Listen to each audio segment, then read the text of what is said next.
காட்சி 1 பள்ளி வளாக அறிவிப்பு பலகை.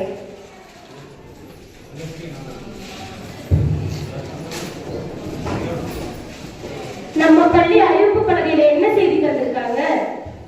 அதுவா, இந்த வருஷம் 2025-26 கலைத்திருவிழா போட்டி மாண்புமிகு முதலமைச்சரால் அறிவிக்கப்பட்டிருக்கு. என்ன போட்டியெல்லாம் இருக்கு? இலக்கிய நாடகம் இருக்கே, நம்ம இலக்கிய நாடகம் நடிக்கலாமா? நடிக்கலாமே. இலக்கியம்னா என்ன?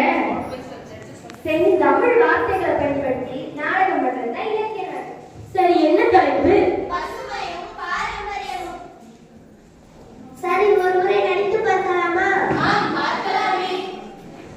அனைவருக்கும் வணக்கம். தமிழக அரசினால் நடத்தக்கூடிய கலை திருவிழா போட்டியில இலக்கிய நாடகம் நடிக்க அனைவரும் வந்திருக்கிறோம்.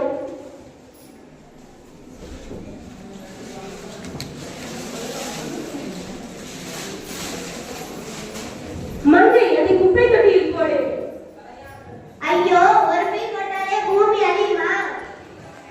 அழியும். ஒரு நெகிழிப்பை கெட்டு போவதற்கு 300 ஆண்டுகள் ஆகும். பசுமை என்பது பச்சை நிலம் மட்டுமல்ல, நம் மனம், நம் வாழ்வியலும் பசுமைதான். இங்கே பாரு, கண்ணகி எழுந்த நகரம், அந்த யாழின் இசை, அந்த சிலம்பின் ஒளி. சிலப்பதிகார வரிகள் கூறுகிறேன். மக்கள் கடத்தில் சிலம்பொலி கேட்டோமே, மணிவிழா கோலங்கள் நறுமணம் வீசியதே. சங்க இலக்கியத்தில் சொன்ன பசுமை புணர்ச்சித்த புகார் மாதிரி நம் ஊராக வேண்டுமெனில் நெகிழிப்பையை கட்டாயம் ஒழிக்கணும். அது என்ன, வரைபட சித்திரமா? வரைபட சித்திரம் அல்ல, பழைய தமிழ் நகரம். அங்கு மக்கள் ஆற்றையும் மரங்களையும் பார்த்தார்கள். நெகிழி எங்கும் வீசினால் மண், நீர், உயிரினங்கள் எல்லாம் பாதிக்கப்படும். அதனால் தான் நெகிழியை விலக்க வேண்டும். காட்சி 2 பள்ளி வகுப்பறை. நண்பர்களே, இன்று பசுமை மற்றும் நெகிழி ஒழிப்பு பற்றி பேசலாமா? சிலப்பதிகாரத்தில் புகார், மதுரை, வஞ்சிப்பட்டினம் 3 மாற்றங்கரையில் பசுமையோடு செழித்தன. தங்களுக்கு அதை பற்றி ஏதாவது தெரியுமா? எனக்கு தெரியும். தென்புகாரின் கங்கை கரை பசுமை. அங்கு மக்கள் குப்பை எதுவும் வீசுவதில்லை. நம் ஊரில் மரங்களின் எண்ணிக்கை குறைவது மட்டுமல்ல, நெகிழி மாசும் அதிகரித்துக் கொண்டே இருக்கிறது. ஆனால் இப்போதெல்லாம் மாடி வீடுகள், மாடி தோட்டங்கள், பசுமை ஏன் முக்கியம்? பசுமை இல்லாத நாட்டில் பாரம்பரியம் வாடும். நிலம் பசுமையின்றி வளர்ந்து போனால் களைக்கும் இல்லை. இங்கே பாருங்கள், ஒரு மரம் நட்டு வளர்ப்பதை விட சிறந்த பண்பு வேறில்லை. இந்த நிலம் நம் மூதாதையர்களின் ரத்தம் ஊறிய பூமி. பசுமை என்பது மறைந்து போனதல்ல, நாம் மறந்து போனது. நெகிழி பைகளுக்கு பதிலாக துணிப்பைகள், சணப்பைகள் பயன்படுத்தலாமே. நான் இப்போது புரிந்து கொள்கிறேன். நிலம் பசுமையாக இருந்தால்தான் நம் நாட்டின் பண்பாடும் பசுமையாக இருக்கும்.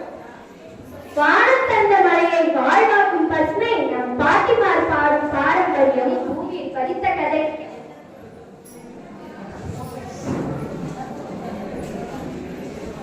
காட்சி 3 பள்ளி மைதானம். பசுமை இல்லாத நிலம் உயிரில்லாத உடம்பு போல. நாம் ஒவ்வொருவரும் ஒரு மரம் நட்டாலே நம் பள்ளியும் ஊரும் பசுமையாவதும் வளமாவதும் உறுதி. மண்ணும் மரமும் சிந்தும் சீரும் பசுமையும் பாரம்பரியமும் ஒன்றிணைந்ததாகும். நாம் மறந்தபோது சிலப்பதிகாரம் நினைவூட்டுகிறது. நம் பாட்டில், நம் நாட்டில், நம் நடனத்தில், நம் மரபில் பசுமை ஓடுகிறது. சங்க இலக்கியத்தில் சொன்னது போல, நீரில்லாத நிலம் வறண்ட நிலம், பசுமை இல்லாத வனம் வறண்ட வனம். நெகிழி இல்லாத நிலம்தான் உண்மையான பசுமை நிலம். சிலம்பொலி கேட்ட நம் நிலம் பசுமையிலும் சீரிலும் வாழ்க. பாரம்பரியமும் புதுமையுடன் வாழ்வு இசைவாய் பாய்க. பசுமையும் பாரம்பரியமும் இரண்டும் நம் வாழ்வில் இழந்துவிடக் கூடாத பொக்கிஷங்கள். குறிப்பாக சிலப்பதிகாரம் நம் வாழ்வியலை அழகாக காட்டும் கருவி. இன்னும் சொல்கிறேன் கேள். அறப்பொருள் இன்பம் வீடென நாளும் அறிந்தோர் வாழ்வதாம் தமிழ்நாட்டில். நெகிழியை முற்றிலும் ஒழிப்போம். மரம் வளர்த்து நெகிழியை தவிர்த்து பசுமையும் பாரம்பரியத்தையும் பாதுகாக்க நம் மாண்புமிகு தமிழக முதல்வர் அறிமுகப்படுத்தப்பட்ட மஞ்சப்பை, நம் மூத்தோர் பயன்படுத்திய மஞ்சப்பை, பூவுலகின் பாரம்பரியம் மாறாத நினைவு. இதை பிடித்த கைகளும்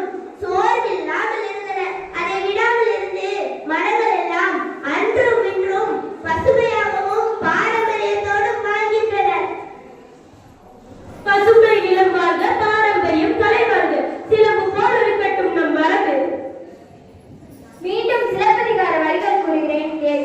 மாநிலம் பயிரும் மைனாதம் இயலும், மரபு வாழ என்றும் நம் முயற்சி தொடரும். நானும் சிலப்பதிகாரத்திலிருந்து சில வரி கூற விரும்புகிறேன். பசுங்கதிர் தெல்வயலில் பாரடந்த கூத்தன் கொலையும் பாவையும் நம் பாரம்பரியம்.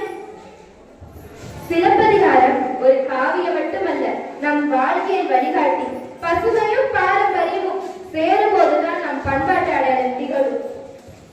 இதோ தோழி, இதுவரை பசுமையை பற்றி விரிவாக அறிந்து கொண்டோம். இனி பாரம்பரியத்தை பற்றி குழுவாக விவாதிப்போம். பாரம்பரியமா? அது என்ன பாரம்பரியம்? இயற்கையோடு இணைந்து வாழ்வதே நம் பாரம்பரியம். மரங்கள், மண், நீர் எல்லாவற்றையும் மதிப்பதும் சுற்றுச்சூழல் மரபை காப்பதுமே நம் பாரம்பரியம். இன்னொரு மரபை பற்றி கூறுகிறேன் கேள். உனக்கு நம் பாரம்பரிய விளையாட்டான ஜல்லிக்கட்டு பற்றி தெரியுமா? ஆம், தெரியும். இது கொடூர விளையாட்டு இல்லையா? காலைக்கு வேதனை ஏற்படுத்தும் விளையாட்டு அல்லவா இது?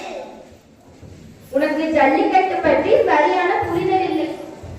வீரமாட்டை அடக்குவது நம் பெருமை. அது வன்முறை இல்லை, வீரமும் மரியாதையும் சேர்ந்த கலாச்சாரமாகும். இது ஒரு விளையாட்டு மட்டுமல்ல, நம் காளை இனத்தை பாதுகாக்கிறது. இந்த ஜல்லிக்கட்டால் தான் நம் காளை இனம் பாதுகாக்கப்படுகிறது.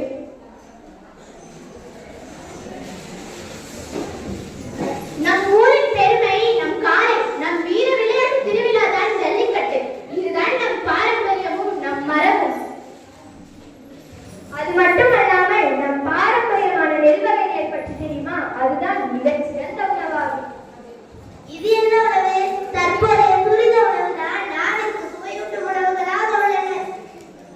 இவ்வகையான துரித உணவுகளால் தான் இந்தியர்களின் சராசரி ஆயுட்காலம் குறைந்து கொண்டே வருகிறது. இதனால் தான் இளைஞர்களுக்கு மாரடைப்பு ஏற்படுகிறது. பாரம்பரியமான நெல் வகைகளை உணவாக உட்கொண்டதால் ஆரோக்கியத்துடன் வாழ்ந்தனர். அவற்றுள் ஏதேனும் நெல் வகைகள் உனக்கு தெரியுமா? ஆம், நமது தமிழகத்தில் 1700க்கும் மேற்பட்ட நெல் வகைகள் உள்ளன. அவற்றுள் எனக்கு தெரிந்ததில் சிலவற்றை உங்களுக்கு கூறுகிறேன். செந்நெல், வெண்ணெல், கார்நெல், சம்பா, மட்டை, கார் என்றும், சம்பாவில் மட்டும் ஆவிரப்பூ சம்பா, ஆனை கொம்பன் சம்பா, குண்டு சம்பா, குதிரைவாரி சம்பா, திருமணி சம்பா, சீரக சம்பா, சிவன் சம்பா, களியன் சம்பா, சுறுசுறுவை, சிங்கா, காடன் சம்பா, நவரா, மாப்பிள்ளை சம்பா, பால்குடை வாழை, குடை வாழை, பூங்கா, ஆனைப்பூ சம்பா, கொத்தமல்லி சம்பா, காட்டுச் சம்பா, தங்கச் சம்பா, கல்லுருண்டை சம்பா, ராஜபோகம், தேங்காய்ப்பூ சம்பா, மிளகு சம்பா, நீலம் சம்பா என பல வகைகள் உள்ளன. நானும் எனக்கு தெரிந்த நெல் வகைகளில் சிலவற்றை கூறுகிறேன் கேள். மஞ்சள் பொன்னி, குருவை களஞ்சியம், விஷ்ணு போகம், கார்த்திகை சீரக சம்பா, வெள்ளை பொன்னி, சேலம் சம்பா, ஒளிக்கருப்பு சம்பா, திருப்பதி சாரம், அடுக்கு நெல், கருப்பு கவனி, கருப்பு சீரக சம்பா, இந்த மாதிரி, கம்பன் சம்பா, கருங்குருவை, ஊசி சம்பா, ஒலன் சம்பா, கதலிவாழை, கயல் கண்ணி, கைலைப்பதி, கற்பூர சம்பா. இந்த நெல்வகைகள் போதுமா? இல்லை இன்னும் நீ தெரிந்து கொள்ள விரும்புகிறாய்? ஆம், இன்னும் தெரிந்து கொள்ள விரும்புகிறேன்.